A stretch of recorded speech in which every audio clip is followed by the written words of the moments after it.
لائے کہے کہ ہمارا رب اللہ ہے، پھر اس پر جم جائے، ان پر فرشتوں کا نزول ہوتا ہے، نہ کوئی غم کرو نہ خوف، خوشیاں مناؤ جنت کی جس کا تم سے وعدہ کیا گیا تھا۔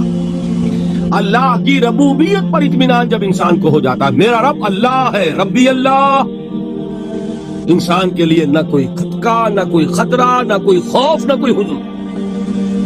جو کچھ ہو رہا ہے کس کے اذن سے ہو رہا ہے؟ اللہ کے اذن سے۔ اللہ کے اذن کے بغیر پتا تک نہیں ہلتا۔ یہ کوئی اندھا بہرا مادہ نہیں ہے جس سے مجھے کوئی خوف ہو۔ اندھا بھینسا چلا رہا ہو اس سے تو ڈرنے کا ہر انسان کو ڈرنا چاہیے، نہ معلوم کس کو ٹکر مار دے۔ لیکن نہیں، اس کائنات کو چلانے والا ایک سمیع و بصیر خدا ہے، وہ جو میرا دوست ہے، میرا ولی ہے۔ اللہ ولی الذین آمنوا یخرجہم من الظلمات الی النور۔ اللہ اہل ایمان کا ولی ہے، ساتھی ہے، پشت پناہ ہے، مددگار ہے، حمایتی ہے۔ بتائیے جسے یقین ہو جائے کہ اللہ میرا مددگار، اللہ میرا محافظ، اللہ میرا پشت پناہ، اللہ میرا حمایتی، اس کے لیے کوئی خوف ہوگا؟ اس سے کوئی ڈر ہوگا؟ میں مثال دیا کرتا ہوں ایک بہت سادہ پنجاب کے دیہات کی۔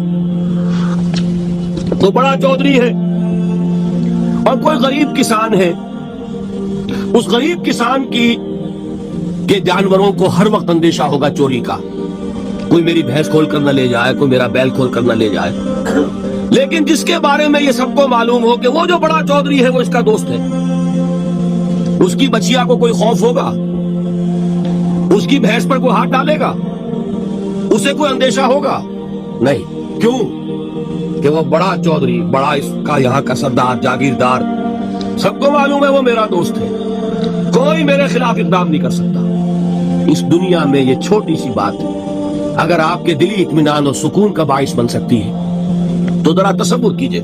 میں لفظ تصور استعمال کروں گا صرف اس لیے کہ اس کا ہم جس کو کہتے ہیں ادراک اور شعور کر نہیں سکتے، اگر کے ساتھ کر سکتے۔ اگر یقین ہو کہ اللہ میرا مددگار اور یقین ہو کہ اللہ ہر آن میرے ساتھ ہے، پھر کوئی خوف؟ کس کا خوف؟ کوئی شے اللہ سے بالاتر ہے؟ کوئی قوت اس سے زیادہ طاقتور ہے؟ کوئی اس کے ارادے کو بدلنے والا ہے؟ کوئی اس کی مشیت کے آڑے آنے والا ہے؟ یہی بات ہے جو حضور نے فرمائی، یہ ایمان کا حاصل ہے لب لباب، کہ دیکھو اچھی طرح اس بات کو ذہن نشین کر لو، اگر تمام انسان مل کر تمہیں کوئی نقصان پہنچانا چاہے نہیں پہنچا سکتے مگر جو کچھ اللہ نے لکھ دیا ہو، اور تمام انسان مل کر تمہیں کوئی نفع پہنچانا چاہے نہیں پہنچا سکتے مگر وہ شے جو اللہ نے طے کر دی۔ آپ پھر میں کہوں گا ذرا طاری کیجئے، اسے فرض کیجئے، اسے سوچئے۔ اگر اس حدیث پر ہمارا دل ٹھکا ہوا ہو تو کسی سے ڈر ہوگا؟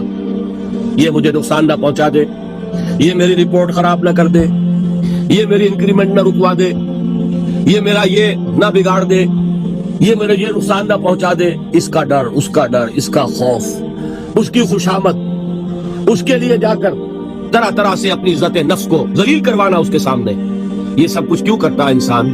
جب سمجھتا ہے کہ اس کے ہاتھ میں میرا کوئی نفع ہے، اس کے ہاتھ میں میرے لیے کوئی ضرر ہے، یہ مجھے کوئی غضب پہنچا سکتا ہے، یہ مجھے کوئی نقصان پہنچا سکتا ہے، یہ میرا کوئی کام بنا سکتا ہے، یہ میری کوئی ضرورت پوری کر سکتا ہے، اسی کا نام شرک ہے۔ جہاں آپ نے یہ سمجھا کہ غیر اللہ کے اندر کوئی طاقت موجود ہے وہی شرک ہے۔ بتوں سے تجھ کو امید ہے، خدا سے نومیدی، مجھے بتا تو صحیح اور کافری کیا ہے؟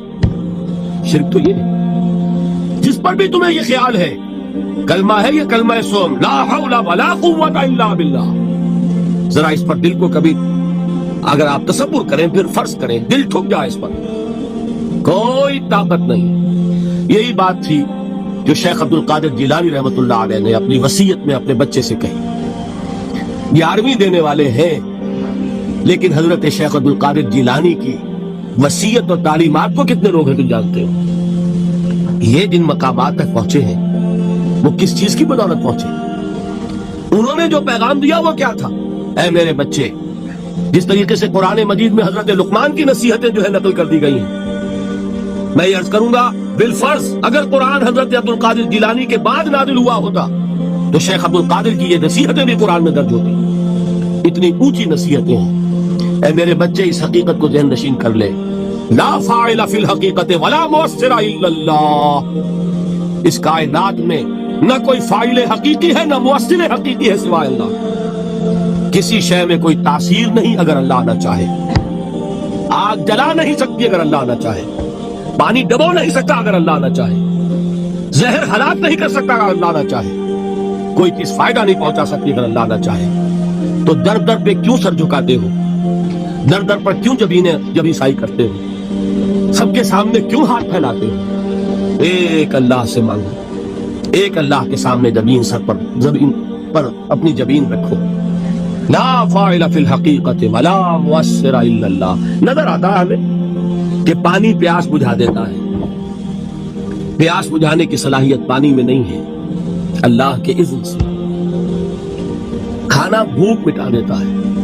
بھوک مٹانے کی صلاحیت کھانے میں نہیں ہے، اذن رب میں. دیکھیے یہی یقین تھا. حضرت موسیٰ علیہ السلام کا واقعہ یاد کیجئے. سامنے سمندر آ گیا. قوم دیکھتی ہے پیچھے کہ گرد و غبار کا طوفان. معلوم ہوا کہ فرعون اپنے لشکر سمیت آ گیا. لشکر جب چلتا تھا تیز رفتاری کے ساتھ تو گرد و غبار کا جو طوفان اٹھتا تھا اس کا تصور کیجیے. اور لمحہ بلمحہ وہ قریب آ رہا ہے. پوری قوم نے کیا کہا؟ اے موسیٰ انا لمدرکون. اے موسیٰ ہم تو پکڑے گئے. قرآن مجید میں تو یہاں وہ باتیں نہیں لکھی ہیں، لیکن تورات میں یہ درج ہے کہ بنی اسرائیل جھگڑنے لگے، دست و گریبان ہو گئے موسیٰ کے ساتھ. موسیٰ ہمیں یہاں مروایا لا کر، اس سے تو ہم ہی بہتر تھے. وہاں کھانے کو ملتا تھا، زندگی تو تھی، بیگار ہم کر رہے تھے، موت تو نہیں تھی. اب جو کچھ ہوگا اس کا تصور کرو، جس طریقے سے ہمارے ٹکڑے اڑائے جائیں گے. تو لڑ رہے ہیں حضرت موسیٰ علیہ السلام سے. یہ تورات کی تفصیل ہے. قرآن میں صرف اتنا آیا ہے، پریشان ہو کر انہوں نے کہا انا لمدرکون.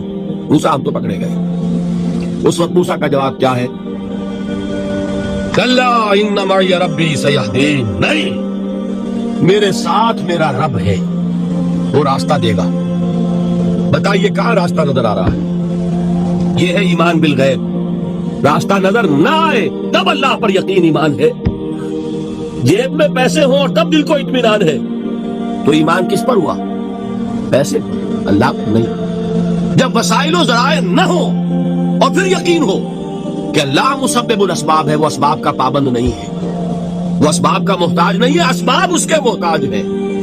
اگر یہ یقین ہے تو اللہ پر ایمان ہے. یہ نہیں ہے تو تمہارا ایمان اسباب پر ہے، وسائل پر ہے، ذرائع پر ہے، مادیات پر ہے، اللہ پر نہیں. اس وقت کہاں راستہ تھا؟ کوئی راستہ تھا؟ سمندر ہے اور ادھر سے لشکر آ گیا ہے. کلا ان معی ربی سیہدین. اب دیکھیے ایمان کہہ دینا آسان ہے، ہوا معکم اینما کنتم. جہاں کہیں بھی تم ہوتے ہو اللہ تمہارے ساتھ ہوتا ہے. لیکن اس کا یقین قائم ہو جائے تو زمین و آسمان کی فرق واقع ہو جائے.